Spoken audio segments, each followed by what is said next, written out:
Hellowtjes, everybody, it is Lalainetrain and welcome back to Queen Mazikeen.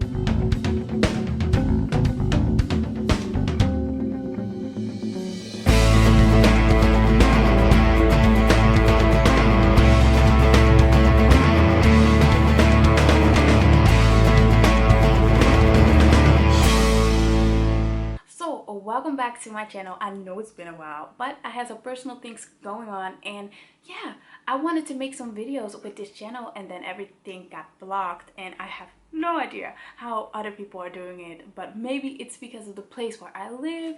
I have no clue, but I couldn't use my source, so we're gonna try different things, and this series is treasure or trash. In this series, I really want to share movies that I watched at home and give my opinion about it, so you know if you need to watch it or if you need to dodge it. Like, bye-bye, I'm never gonna watch it. So the movie that I want to talk to you guys about today is Let It Snow. But first, if you haven't subscribed to my channel, then please feel free to do so. Thank you for all the people that subscribed while I was not uploading. I appreciate it so freaking much.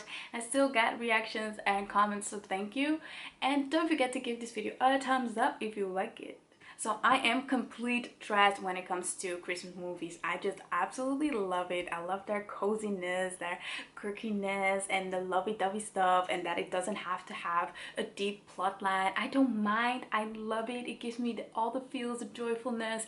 I'm so ready for Christmas. So yeah, it is November, and for me, perfect time after Halloween to go and watch the Christmas movies. So when I saw that there was a new one, I was super excited. So I went into my bathtub and I regretted every minute of it. Like, so the movie is directed by Luke Snellen, which sounds really weird because in Dutch that would mean fast in. Yeah, but Snellen. And it was based on a young adult novel by John Green, Maren Johnson, and Lauren Miracle. So these three people with an amazing mind made a book, and this is the book. I never read the book. I only read by John Green, The Fault in Our Stars, and Looking for Alaska, but never seen that movie as well. But I was super excited. In this movie, we basically follow a bunch of teenagers who are friends, who are linked to each other, and they live in this small village, and it is Christmas Eve. The whole movie is playing off on Christmas Eve, and for some reason this movie had this really sad tone to it for me personally. I was like, this is supposed to be a joyful night. You guys don't give me that feeling, but the characters also didn't make it a joyful experience for me. So let's go through the characters, shall we? We start off with a girl called Dory, and she works at the Waffle House or the Waffle Restaurant, and she is having a conversation with her friend Addie, and Addie is pretty dramatic. Like, if that was a prize for being a dramatic queen and a teenager, then she would probably win that prize. But okay, Allah. They're driving in the car, they're having a discussion, and then Dory is like basically done with Addie, so she drops her off while it's like snowing and there are no buses driving. But she drops her off, and she's standing in front of a store that has this little pig, and I'm like, okay, we also saw like foreshadowing of Addie sleeping with a pig, so maybe that is their connection. They love pigs, which is cute. So while we're following Dory's storyline, we get into the restaurant where she works, and then she's like, oh my god, that girl is a girl that I had an amazing evening with, and she's eating here and she's with her dancing friends. Oh my god. And then she gets the courage, goes up to them, and then that girl of course is a total bitch to her. Like, I didn't expect it anything else. They were screaming like popular girls to me when I saw them, so nothing new there. Then she's just like, oh my god, what did I do? I tried to talk to them and that went just really down the drain. So she tries again, and she comes up with this cute waffle, and then the girl is still like, not acknowledging her, and she's just like, but I didn't order this, so what the fuck is this? And her friends are adding to it, so it is a awkward situation right then and there. And then they meet up later in the bathroom and they are kissing, and I'm like, didn't she just acted like she didn't know you? Like, alrighty then. Addie comes later. They ended up having a fight, and she's just basically telling her like, oh, you're obsessing about your boyfriend, because we're gonna get to that later. But she's obsessing. Addie is obsessing over a boyfriend that doesn't even want to be her boyfriend. And then okay, they're like, they're storming off into their own directions, and towards the ending of the movie they made up, and the girl that Dory kisses It's like, oh my god, I'm so proud of you. I wish I was more like you. And when you told your story about opening up and coming out, that is what I wanted, but I'm not out. But I guess those are also things that you have to deal with when you're a teenager. So Allah, I was like, okay, but why did you lie, girl? And why did you ignore me the whole freaking movie? This was not necessary. But okay, they made up and they are kissing, and the whole dancing squad is just like, you know, in front of the window. And I'm like, if that was such a shallow girl group, I don't think they would have responded, all of them, like in that way. I think we all would be flabbergasted if someone that you know is kissing someone. You would be like, what? I missed this, like I didn't know anything about this. It would, you wouldn't mind, but you would also not be, all just be like great supporters. Like that would never happen in real life, but okay, it was what's supposed to make this movie enjoyable. So we have our Addie, and from the first moment she came on screen, I was like, ugh, I couldn't stand her. And for some reason she didn't really prove me wrong, because she was so fed up and just like so focused on herself and her boyfriend that it was getting annoying. And she tried to get to the Waffle House, even though if she just shut it up, she could just drive with Dory and she would have been there ages ago. But okay, she's stranded, and then she's going inside of the car with this tinfoil woman who is just like dressed really warmly and then also have tinfoil, and she will never explain throughout the whole movie why she's wearing what she's wearing, and people have all these ideas about it, but she will never explain. Okay, cool, thanks for addressing something that you will not explain in the movie, but move on. So she has a discussion with this woman, and then she throws her phone out, and I'm like, whoa, I would be so mad if someone would do that, because everything is in my phone, even though I try not to be like super focused on my phone, but still, it costs money and you just threw it out. Like, aren't you gonna pay me? Okay, she's finally at the Waffle House and she sees a boyfriend with another girl just sitting, and with guys. So to me that was like they are chilling as a group. The girl that's sitting at the table is just like rolling her eyes. She's like, oh my god, this drama queen, which I was doing as well. And then she just took up the milkshake and poured it over the girl's head, and I'm like, what? This guy is basically telling you that he doesn't want to be with you, but you're gonna punish a girl that's just sitting there, even though if she was his interest. Shouldn't you do that to your boyfriend? I never get it when it's so frustrating when you see that a couple is not working and you see that they give attention to someone else and that they attack that other person instead of the partner. You don't have a relationship with those other people, you have a relationship with that person. So point is that person. So she was being super dramatic. She stormed out of there, she fell on her ass because oh my god, my life. And then the tinfoil woman picked her up again. And for me that was not really like a good development when it came to her, other than that later on in the movie she came to the Waffle House with the pig and she apologized to Dory, and I was like, okay. But I hated her from the moment she came on screen, and the way she acted, it was just like, oh, this is so unnecessary, especially on Christmas Eve. I also wondered, don't these people have anything to do with their family? It was like everybody was family-less. So her storyline was basically, okay, I'm an overdramatic bitch. I've been a bitch to my friend, but I apologize as well. I have a boyfriend who doesn't really want to be my boyfriend. Happen to me every Christmas, and then I'm just gonna make it up because I know she wants the pig, even though she works all day, so I don't know who's gonna take care of that pig, but who cares? And we're friends again. Then we have our Asian guy, and he is trying to throw a party because he is a DJ. I've never seen a movie like with the high school touch, like the teenager touch, where an Asian is throwing a party, so that was the first one for me.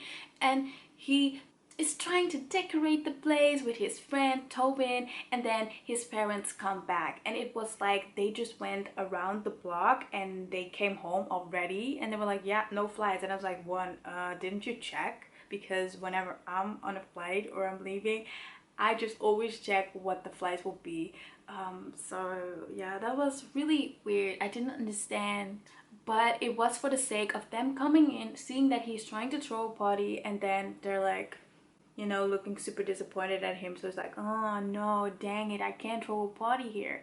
But it's weird because he also had to work. So how are you gonna throw a party when you also have to work? Okay, nobody's going to answer that. So he went to work at the Waffle House as well. And then this dude who's like super in line with the universe is just like, yeah, the universe is not one big gift and it's always there for you, so just throw the party here. And they throw the party there. It turns out to be a big party and everybody from the village is coming out, at least that's what it looks like. And he finds some cheap decorations which look like professional to me, and he wants this guy or this artist to come to his party, and he just doesn't show up. And then he's bummed, but he's bummed for a second, and then he's just like, you know what, this is a great party, yay. That's basically his storyline. And he says some funny things, but I've never laughed throughout this whole movie. I'm just like, my face was constantly like, or it's okay. That was his storyline.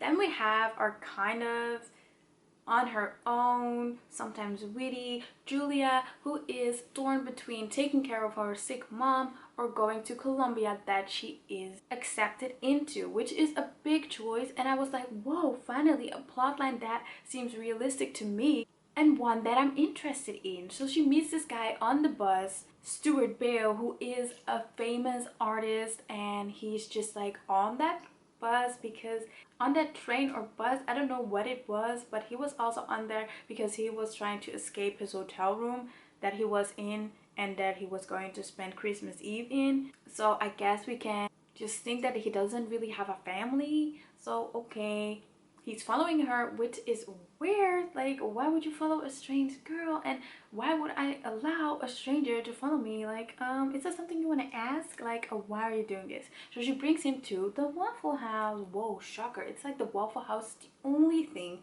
that they have in that little village where everybody comes together, or at least all the teenagers. So he gets there and he's just eventually trying to hide because, oh my god, I'm famous, and they started to notice me. So she helps him. He climbs out of the window and they start hanging out from that moment on. They go to the church together, they go sleigh riding together, they fall off it, ha ha ha. Not ha ha for me, but ha ha ha. They go to her house and the grandfather's just like giving him a really hard time. I don't care that you're a superstar, no, no, no, no, what you're doing with my granddaughter. And that fully changes when he just plays one song of Mick Jagger and they have fun, yada yada yada. And then our girl Julia has a scene where she tells her mom, like, I was accepted into Colombia, and that was the only scene that I could take seriously and that I felt was being done very well. One scene in that whole movie where she's talking with her mom, and yeah, life choices, those are things that I find very interesting. The amazing, I call her Janet from The Good Place, is his PR people person, and she's just like, you need to get back, you're famous, what the fuck are you doing here, say goodbye, let's go now. And he says goodbye and they almost kiss, but they don't. And then at the party at the Waffle House later on, they kiss. But the weird thing was, he was just like walking in and nobody noticed that he was Stuart Bill, and then they were kissing, nobody noticed that it was Stuart Bill. It's like everybody's head was just turned around, like everything else was interested. Trust me, if there's a famous person, even if they would fart it or just wipe their nose or just scratch somewhere, everybody would notice. So something like that, everybody would notice. And it would make more sense to me if they also would, you know, show it that, yeah, this is a famous person, but we don't care. So we're still gonna make out on the floor, dance floor. But yeah, it didn't make any sense, but they made out. And they also did him dirty because a lot of scenes, the lighting was so bad, and he has a beautiful dark color, but it was a lot of shadows over his face, and then when you would look up, then you would see his full face. And I was like, why would you do him like this? You could still have a moody set, but still make sure that he has good lighting. I just it was just something that frustrated me, but that was it. And then everybody's just like, yay, party. And ooh, the music that they used over the woo party was so bad because it was a slow song, and then everybody was just like dancing like it was a pop song. And I was like, why didn't you use a more upbeat song that could fit, even though it was this, you know, an overlay of what was happening? It just I can't. The choices of the music in this movie were very bad, especially the singing. It pissed me off because, like I said, I'm a Christmas movie lover, and this was such a disappointment on so many levels and cringeworthy. Especially if you use so many plot lines, please let them make any sense to me, or else it's just, oh, stop wasting my time. I really wanted to put my head underwater, but it is a Japanese sit bath, so I couldn't do that. But if I could, I would have. So what normally is a fun and a beautiful night and a cozy night, and even if shit is going down, that in most Christmas movies it is done so well when they try to make it right. But this was just a sad movie who left me with a horrible feeling. I feel really bad that I spent my amazing time in the tub watching this. Like, so is it treasure or trash? It is definitely trash. Don't fucking watch it, or watch it and let me know what you think of this movie, because I don't know if I'm the only one, but this was just it almost ruined Christmas for me. I was just like super excited today. I was like, I'm gonna put on my Christmas tree already, and then I was like, no, I'm not gonna do it. No, I first need to see a better Christmas movie, and then maybe I can put up my tree, because I feel horrible after watching this. And a Christmas movie should never ever do that. So thank you, but no thanks. I have high hopes for The Night of Christmas with Vanessa Hudgens. Like, I love her movies. It's so cheesy and so cozy, and I just love to watch it. So I hope that it's going to be a cheesy, lovey-dovey, exciting movie. Let me know in the comment box down below if you watched this movie, what your thoughts were, and I will see you in my next. Thanks for watching. Bye.